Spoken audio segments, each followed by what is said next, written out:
वर्तमान में पीछे नागा साधु कई वर्ष तपस्या के पश्चात 3 अखाड़ों के महामंडलेश्वर गुरु जी रहे हैं। हरिद्वार के अंदर 350 कमरे का आश्रम बनाकर इन्होंने निस्वार्थ समाज की सेवा के लिए वो त्याग कर दिया। वो आश्रम को और अन्य संभाल रहे हैं। इसके पश्चात गुरु जी श्री धाम वृंदावन में जाकर श्री जी राधा रानी की शरणागति हो गए। तत्पश्चात गुरु जी ने इस पूरे क्षेत्र में पहले गोड़िया मठ जनकपुरी में, तत्पश्चात इस नागर राया जनकपुरी क्षेत्र में राधा रमन बिहारी गोड़िया मठ हमारा जो आप लोग देख रहे हैं।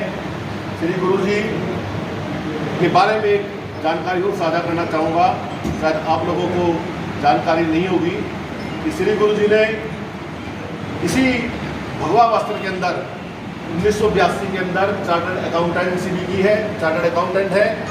और यूपी कैडर से गुरुजी IAS ऑफिसर भी रहे हैं।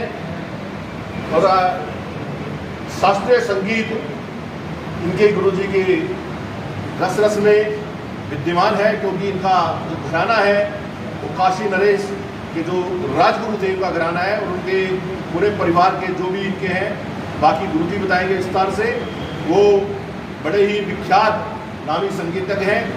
और हमारा सौभाग्य है कि जब से गुरुजी इस क्षेत्र में आए हैं, ये 4था वर्ष जिन जगन्नाथ महाप्रभु जी की रथ यात्रा के लिए पूरे उत्तर भारत में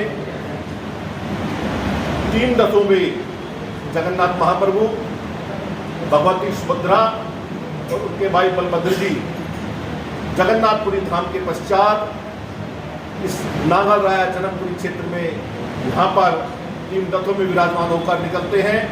और गुंडीचा मंदिर एक विशेष बात है, ये मैं अपनी बात नहीं कह रहा, ये पत्रकारों द्वारा बताई गई बात है जो कि उड़ीसा से हमारे बीच में आए थे। गुंडीचा मंदिर या तो जगन्नाथपुरी धाम के अंदर है या हमारे इस क्षेत्र में श्री जी वाटिका चंचल पार्क के अंदर गुंडीचा धाम बनता है। मैं आप लोगों को सादर सहर्ष आमंत्रित करता हूँ श्री दुर्गा मंदिर की ओर से, दुर्गा मंदिर ट्रस्ट की ओर से, कि आप लोग इस पूरे कार्यक्रम में आए, देखें। 16 तारीख को रथ यात्रा, 17 तारीख से जगन्नाथ महापुराण लीला कथा वो उत्तर भारत में पहली बार होगी। बाकी अब सारा विस्तार से श्री महाराज जी आप लोगों को बताएंगे। आप लोगों का बहुत बहुत धन्यवाद। जय जगन्नाथ, जय जगन्नाथ, जय जगन्नाथ। आज बहुत ही हर्ष के साथ और हर्ष के विषय को लेकर हम सब आपके बीच उपस्थित हुए हैं कि इस विषय भावना को जन जन तक कैसे पहुंचाया जाए, क्योंकि बिना मीडिया के, बिना अखबार के, बिना इस संसाधन के बिना जन जन तक पहुंचना बहुत मुश्किल है। बहुत कुछ छिपे होते हैं, तो छिपे हुए रहस्य को निकालने के लिए आप मीडिया वालों का सहयोग अतुल्य है।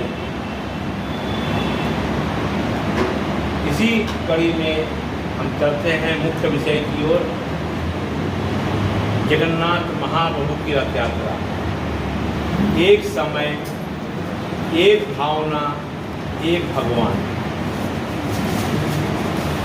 एक समय, एक भावना, एक भगवान, श्री जगन्नाथ। एक धाम पूरी उड़ीसा में और एक धाम आपकी नगरी जनकपुरी दिल्ली में। जैसे कि शास्त्र के द्वारा लिखित है कि जगन्नाथ महाप्रभु का बावड़ा जो मंदिर से बाहर निकलते हैं, 10 दिन बीमार पड़ने के बाद आज उनका जो है दिव्य दर्शन होता है और 2 दिन वो खाना वाना खाते हैं। फिर मौसी के घर से बुलावा आता है तो भगवान मौसी के घर टहलने जाते हैं। उस टहलने जाने की यात्रा भगवान तो पैदल जाएंगे नहीं, तो भक्त उनको रथ पे बैठा के खींच के ले चलते हैं।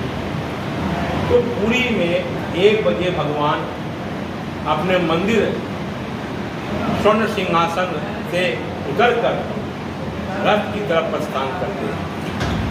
उसी समय आपके इस जनकपुरी के जगन्नाथपुरी धाम में भगवान भी मंदिर से निकलकर रत्न सिंहासन से उतरकर रथ की तरफ प्रस्थान करते हैं।